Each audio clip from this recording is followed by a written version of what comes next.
125-та годишнина от създаването на Софийския университет ще ви запознаем с още една година, зелената година на Софийския университет.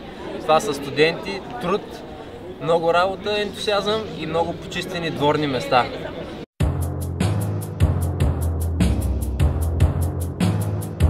Рали, кажи повече за тази инициатива на студентски съвет на Софийския университет. Инициативата стартира като начало в няколко факултета с подкрепата на техните студентски съвети.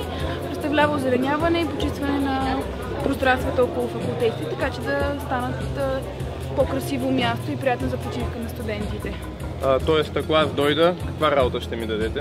Какво мога да върша? Ще почистим, ще изкореним излишни бурени тревички, ще засадим нови дръвчета, ще прекопаем градинките.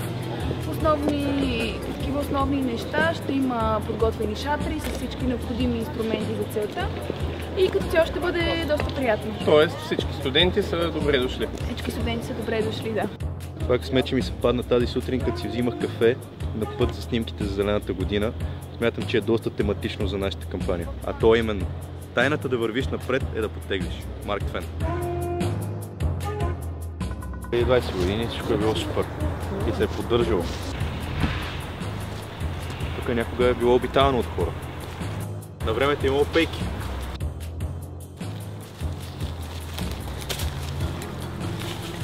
Екзотика.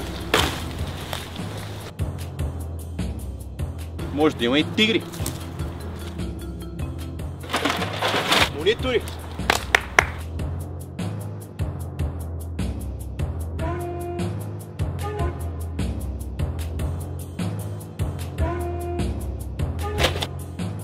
Навсякъде, както виждате, трябва да е бил парк, който да е на двата университета, на строителния и тук на нашия биологически факултет.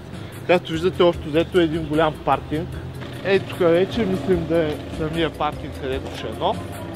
Всички коли оттам да се несат тук, където да не пречат на хората и въобще да тъпчат всякакви среви и растения оттатък и да можем да го обособим като една зона точно за почивка, каквато трябва да бъде. Пазите тишина, защото може да се будим някой.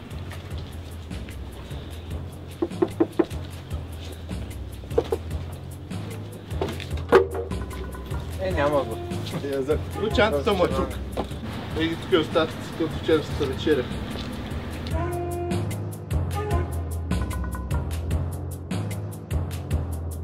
Навсякъде има всякакви проблеми от естество на пейки, на липсващи алейни, недовършени, нащупени кошчета и всякакви други проблеми. Трябва да покажем, че софтуеристите могат да вършат хардуерна дейност, като ремонтират алеи, пътечки, кошчета и да правят, освен софтуерен продукт, малко и хардуер. Честита нова зелена година, начало от 14 октомври от 9 часа.